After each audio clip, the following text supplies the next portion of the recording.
జై శ్రీమన్నారాయణ. మన హిందూ సాంప్రదాయంలో 365 రోజుల్లో ఎన్నో పండుగలు వస్తాయి. కానీ 3 కోట్ల దేవతలు భూమి మీదకు దిగి వచ్చి ఆ శ్రీమన్నారాయణ్ణి పూజించే రోజు ఒక్కటే. అదే ముక్కోటి ఏకాదశి. కోటి ఏకాదశి అని పిలుస్తాం, కానీ అసలు పేరు వైకుంఠ ఏకాదశి. చెప్పబోయే 3 ప్రశ్నలకి సమాధానాలు మీకు తెలుసా? సంవత్సరం పొడవునా మూసి ఉండే ఆలయ ఉత్తర ద్వారాలు ఈ ఒక్కరోజే ఎందుకు తెరుస్తారు? అసలు ఏకాదశి అనేది ఒక తిథి పేరు మాత్రమేనా, లేక ఆమె ఒక దేవత? మూడవ క్వశ్చన్, రాక్షసుల కోరిక మేరకు వైకుంఠ ద్వారాలు తెరుచుకున్నాయా? ఈ విషయాలన్నీ పురాణాల్లోని 3 ఆసక్తికరమైన కథల ద్వారా ఈరోజు మనం తెలుసుకుందాం. ఈ వీడియోలో ఉన్న కథలు వింటేనే సకల పాపాలు తొలగుతాయని చెప్పి పురాణాలు చెప్తున్నాయి. అందుకే వీడియోని స్కిప్ చేయకుండా చివరి వరకు చూడడానికి ప్రయత్నించండి. దామోదర డివోషనల్ ఛానల్కు స్వాగతం. మొదటి కథలోనికి వెళ్తే ఇది ఏకాదశి పుట్టుక గురించిన కథ. కృతయుగంలో మురాసురుడు అనే రాక్షసుడు ఉండేవాడు. వీడు ఎంత క్రూరుడు అంటే దేవలోకంలో ఉన్న ఇంద్రుణ్ణి, అష్టదిక్పాలకులను తరిమి కొట్టి ముల్లోకాలను తన గుప్పెట్లో పెట్టుకున్నాడు.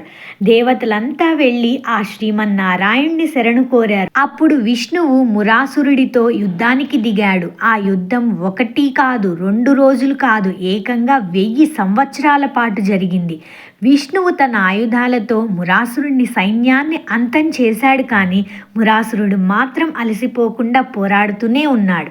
అప్పుడు విష్ణువు ఆ రాక్షసుణ్ణి ఒక ఉపాయంతో చంపాలనుకొని యుద్ధం మధ్యలో బదరికాశ్రమంలో ఉన్న సింహావతి అనే గుహలోకి వెళ్ళి నిద్రపోతున్నట్లు నటించాడట. విష్ణువు అలసిపోయి నిద్రపోతున్నాడని భావించిన మురాసురుడు కత్తి ఎత్తి విష్ణువుని చంపబోయాడు.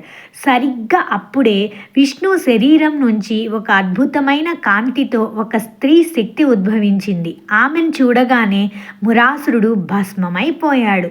నిద్రలేచిన విష్ణువు ఆ శక్తిని చూసి సంతోషించి, ఓ నారి, నీవు నా ఏకాదశ ఇంద్రియాలు అంటే 11 సెన్సెస్ నుంచి పుట్టావు కాబట్టి నీ పేరు ఏకాదశి. నీవు పుట్టిన ఈ తిథి నాడు ఎవరైతే ఉపవాసం ఉండి నన్ను స్మరిస్తారో వారికి వైకుంఠం ప్రాప్తిస్తుంది అని వరం ఇచ్చాడు. అలా ఏకాదశి వ్రతం అన్నది మొదలైంది. ఇది కేవలం తిథి కాదు, విష్ణువు నుంచి పుట్టిన శక్తి స్వరూపం. ఇది మొదటి క్వశ్చన్కి ఆన్సర్. ఇప్పుడు అసలైన ఇంట్రెస్టింగ్ స్టోరీ. మధు కైటవులు ఉత్తర ద్వారం గుండా ఎలా లోపలికి వెళ్ళారు అన్న విషయాన్ని చూద్దాం. భగవంతుడు ఈ జగత్ అంతటినీ కూడా సృజించడానికి ఒక పద్మాన్నిలోంచి తెచ్చి అందులో ఒక చతుర్ముఖుణ్ణి అంటే బ్రహ్మను పెట్టి అతనికి వేదాలు చెప్పి సృజించవయ్యా అని ఆదేశించాడు. మనకి శాస్త్రం చెప్తుంది, ఇలా ఒకసారి బ్రహ్మగారి పుట్టించి సృష్టి చేయమని ఆయన వేదాలు ఇస్తే పాపం ఈ బ్రహ్మగారికి అప్పుడే బయటకు వచ్చాడో ఏమిటో కాస్త అంతా ఒక అప్రమత్త స్థితి లేకుండా పోయింది. కొంచెం పరాకుగా ఉండడం చేత భగవంతుడి యొక్క చెవుల్లో నుంచి ఆవిర్భవించినటువంటి ఒక 2 అసురులు, మధు, కైట అనే పేరు కలిగిన వారిద్దరూ కూడా ఆ బ్రహ్మ మీద దాడి చేసి అతనికి ఉండేటటువంటి ఆ వైదిక విజ్ఞానాన్ని, భగవంతుడు చేసేటటువంటి ఉపదేశపు ఆ జ్ఞానాన్ని అంతటినీ కూడా వాళ్ళు అపహరించుకొని వెళ్ళిపోయారు. అంటే వేదం అనేది ఇప్పుడు ఈ రోజులో మనం ముద్రించి పుస్తకాల కింద ఇస్తున్నాం, కానీ అసలు అది ఒక ఉపదేశ తాత్పర్యమైనటువంటి ఒక జ్ఞానమయమైనటువంటి ఆకృతి. ఇది అతనిలో నుంచి వాళ్ళు అపహరించుకొని వెళ్ళిపోయారు అన్నమాట. వెళ్ళిపోయి ఎక్కడో లోపలికి జలాల్లోకి వెళ్ళిపోయి అక్కడెక్కడో దాచుకున్నారు.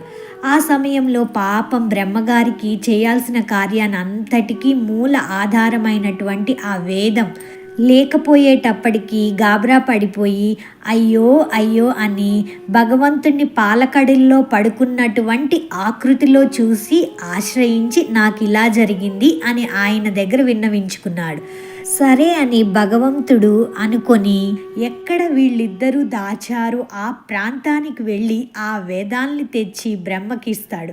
అయితే అప్పుడు మధుకైటబులు ఈ తాము తెచ్చినటువంటి వైదిక విజ్ఞానాన్ని మళ్ళీ తిరిగి తీసుకువెళ్ళిపోయారని తెలిసి అతని తోటి యుద్ధానికి దిగుతారు.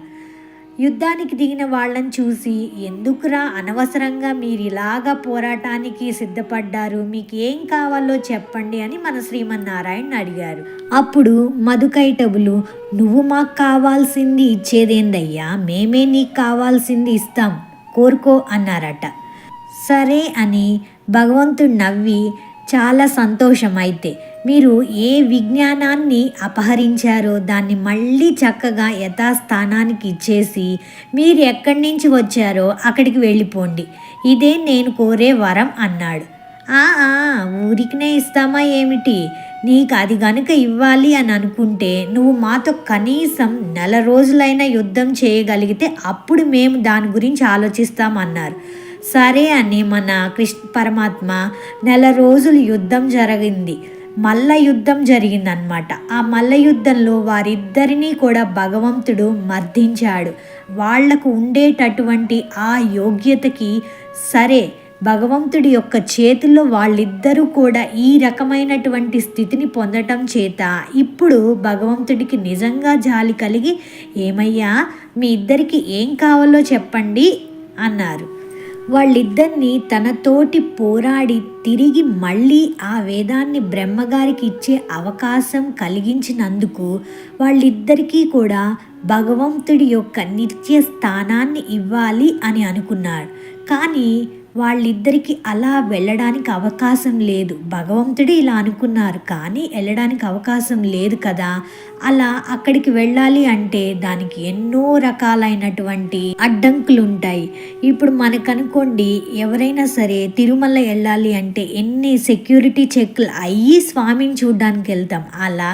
అలాగా చాలా ప్రాసెస్ ఉందంట అక్కడ కూడా. కాబట్టి సరైన పద్ధతిలో మనము వాళ్ళిద్దరినీ తీసుకువెళ్ళాలి అంటే త్వరగా సాధ్యమయ్యే పని కాదు. చాలామందిని దాంట్లో మేనేజ్ చేయాల్సి వస్తుంది అనుకొని మళ్ళీ వీళ్ళు ఇంకొకసారి ఇలాంటి పని చేయకుండా ఉండాలి అంటే వీళ్ళని డైరెక్ట్గా వైకుంఠానికే చేర్చాలి కనుక వైకుంఠానికి ఒక ప్రత్యేక ద్వారాన్ని తెరిపించి వీళ్ళని దాంట్లో పంపిద్దామని భగవంతుడు ఆ లోపల నుంచి ఉత్తర ద్వారాన్ని ప్రత్యేకించి వీళ్ళ కోసం అని తెరిపించి వీళ్ళిద్దరూ దాంట్లో నుంచి వైకుంఠానికి ప్రవేశపెట్టాడు. ఆ లోపల ఉండేటటువంటి అందాన్ని, అక్కడ ఉండేటటువంటి ఆనందాన్ని, అక్కడ వైభవాన్ని, దీన్నంతటినీ కూడా మధుకైటపులు ఇద్దరూ చూసి చాలా ఆశ్చర్యపోయి, అబ్బా ఇంత గొప్ప స్థానమా అని ఆశ్చర్యపోయి, భగవంతుడా స్వామి నేను ఇప్పుడు ఒక కోరిక కోరుకుంటామని చెప్పారు. మాకు తీర్చిపెట్టవా అని ప్రార్థన చేశారు. అడగండి అన్నాడు భగవంతుడు. స్వామి మేము చాలా చెడ్డవాళ్ళం, చాలా తప్పులు చేసిన వాళ్ళం, నువ్వు ఇచ్చినటువంటి వేదాన్నే మేము అపహరించిన వాళ్ళం, నీతోటి యుద్ధం చేసిన వాళ్ళం, అంటే మాకంటే దుష్టులు ఇంకెవ్వరూ ఉండరు, అయినా బ్రహ్మాదులకి కూడా సఖ్యం కాని ఈ లోకాన్ని నువ్వు మమ్మల్ని తీసుకొచ్చి చేర్చావు అంటే నీ ఔదార్యం ఎంత గొప్పదో కదా. ఇంత గొప్ప ఔదార్యం తోటి మా కోసం ప్రత్యేక వసతి కల్పించి ఇక్కడి నుంచి ఉత్తర ద్వారాన్ని తెరిచి ఇలా నువ్వు పంపించి ఇచ్చావే, ఇది ఎవరెవరు ఈరోజు తలుచుకుంటారో వాళ్ళకి కూడా ఈ రకమైనటువంటి ఉత్తమ స్థితి కలిగేటట్లు నువ్వు అనుగ్రహించు అని చెప్పి కోరుకున్నారట. ఆహా, చూసారా అండి, వాళ్ళు కోరుకున్నది తమ కోసం కోరుకోలా, అందులో ఎవరికి నియమాలు పెట్టలే. ఈ జరిగినటువంటి చరిత్రలో భగవంతుడు ఇంత ఉదారంగా దుష్టులైనటువంటి వాళ్ళని కూడా తాను మంచి మార్గంలోనికి తెచ్చి తరింపజేస్తాడు. కాబట్టి అంతకంటే ఉదారులు ఎవరుంటారు చెప్పండి, అంతకంటే మంచి మనసు ఎవరికి ఉంటుంది చెప్పండి. ఇందులో చిన్న స్వార్థం కూడా ఉంది. తమని ఇట్లా చేశాడనే తమ పేరు చక్కగా లోకంలో తెలియాలి, తమకు ఇట్లా కలిగించిన ఆయన వైభవం లోకానికి అందాలి. ఆ చిన్న స్వార్థం వల్ల ఇప్పుడు మనం మధు కైటవులు తలుచుకున్నాం, ఆ భగవంతుడిని ఇద్దరిని తలుచుకుంటున్నాం. భగవంతుడు భక్తవాత్సల్యుడు కదా, తప్పకుండా అట్లానే చేస్తాను అని అన్నాడట. అంటే ఆ రోజు ఏ రోజు? ధనుర్మాసంలోని శుక్ల ఏకాదశి నాడు తెల్లవారుజామునే స్వామిని ఉత్తర ద్వారం నుంచి వస్తూ దర్శించాలి. ఆ తర్వాత అందులో మనం కూడా దాటినట్లయితే మనందరికీ కూడా అది ఉత్తమ గతిని కలిగిస్తుంది. ఇంకా మూడవ కథ అంబరీషుని కథ, ఉపవాస మహత్యం. ఏకాదశి రోజు ఉపవాసం అంత కఠినంగా ఎందుకు ఉండాలి అని తెలియాలంటే ఈ కథ వినాల్సిందే. భక్త అంబరీషుడు విష్ణువుకు పరమ భక్తుడు. అతను ఒకసారి ఏకాదశి వ్రతాన్ని చాలా నిష్టగా ఆచరించాడు. ద్వాదశి ఘడియలు ముగిసే లోపే ఉపవాసం విరమించాలంటే పారణ చేయాలి. సరిగ్గా ఆ సమయానికి కోపిష్టి అయిన దుర్వాస మహాముని అక్కడికి వచ్చాడు. అంబరీషుడు ఆయనకు భోజనం పెట్టి తాను తినాలి అనుకున్నాడు. కానీ నదికి స్నానానికి వెళ్ళిన దుర్వాసుడు ఎంతకీ రాలేదు. ద్వాదశి ఘడియలు పోతున్నాయి. అప్పుడు పండితుల సలహా మేరకు అంబరీషుడు కనీసం నీటిని తీర్థంగా తీసుకుని ఉపవాసం విరమించాడు. తిరిగొచ్చిన దుర్వాసుడు అతిథినైన నన్ను పక్కన పెట్టి నువ్వు తింటావా అని కోపంతో ఒక రాక్షసుణ్ణి సృష్టించి అంబరీషుని మీదకు వదిలాడు. అప్పుడు అంబరీషుణ్ణి రక్షించడానికి సాక్షాత్తు విష్ణువు యొక్క సుదర్శన చక్రం వచ్చింది. అది రాక్షసుణ్ణి చంపి దుర్వాసుణ్ణి తరుముకుంటూ వెళ్ళింది. దుర్వాసుడు ప్రాణభయంతో బ్రహ్మ దగ్గరికి, శివుడి దగ్గరికి వెళ్ళినా లాభం లేకపోయింది. చివరికి విష్ణువు కాళ్ల మీద పడితే విష్ణువు ఏమన్నాడో తెలుసా? అహం భక్త పరాధీనః, అంటే నేను నా భక్తులకు బానిసను, నేను రక్షించలేను, నా భక్తుడైన అంబరీషుణ్ణే క్షమాపణ కోరుకు అన్నాడు. దీన్ని బట్టి అర్థం చేసుకోవచ్చండి ఏకాదశి వ్రతానికి, విష్ణు భక్తికి ఎంత శక్తి ఉంది అని చెప్పి. కాబట్టి కేవలం పురాణాల పరంగానే కాదు, సైన్స్ ప్రకారం కూడా ఈరోజు ఉపవాసం ఉండడం అన్నది చాలా మంచిది. ఎలాగా అంటే 15 రోజులకు ఒకసారి జీర్ణ వ్యవస్థకు విశ్రాంతి ఇవ్వడం వల్ల శరీరం ఏమవుతుంది? రిఫ్రెష్ అయిపోతుంది. కాబట్టి ఈ ఏకాదశి నాడు సాధ్యమైతే ఉపవాసం ఉండండి. లేకపోతే కనీసం బియ్యంతో చేసిన పదార్థాలని మానేసి విష్ణు నామస్మరణతో గడపండి. తిరుమలలో కూడా అంగరంగ వైభవంగా ఎలా జరుగుతుందో తెలుసా? వైష్ణవ ఆళ్వార్లలో ప్రసిద్ధి చెందిన శ్రీ నమ్మాళ్వారు కూడా ముక్కోటి ఏకాదశి నాడే శివైక్యం చెందారని ఒక విశేషంగా చెప్పుకుంటారు. నమ్మాళ్వార్లకు ఈ రోజునే విష్ణులోకం ప్రాప్తించడంతో శ్రీ వైష్ణవులు అత్యంత భక్తి శ్రద్ధలతో ఏకాదశ వ్రతం ఆచరిస్తారు. ప్రసిద్ధ వైష్ణవ క్షేత్రాలతో పాటు తిరుమల శ్రీవారి ఆలయంలోనూ ప్రాతకాలం నుంచే ప్రత్యేక ఉత్తర ద్వారం తెరుచుకుంటుంది. అలాగే తిరుమలలో ముక్కోటి ఏకాదశి నాడు సాక్షాత్తు ఆ శ్రీ మహావిష్ణువు గరుడ వాహనంపై 3 కోట్ల దేవతలతో భూలోకానికి వచ్చి భక్తులకు దర్శనమిస్తాడు. మనిషి తలపై సహస్రార అంటే ఉత్తర భాగం శక్తి ఉత్తేజితమవడం కోసం కూడా ఈ ఉత్తర ద్వార దర్శనం భక్తులకు శుభప్రదం. శ్రీవారి గర్భాలయాన్ని ఆనుకొని ఉన్న వైకుంఠ ప్రదక్షిణ మార్గం ద్వారా భక్తులు నడిచే భాగ్యం లభిస్తుంది.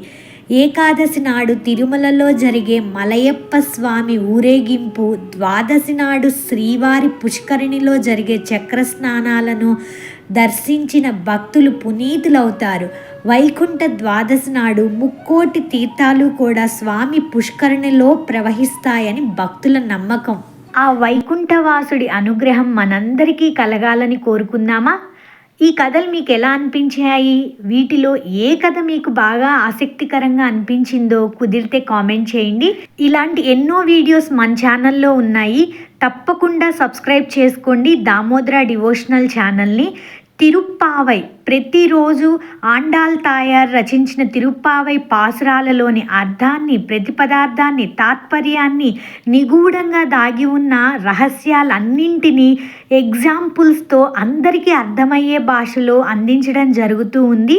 కుదిరిన వాళ్ళు వాటిని కూడా తప్పకుండా విని సపోర్ట్ చేయండి. సర్వం శ్రీకృష్ణార్పణమస్తు.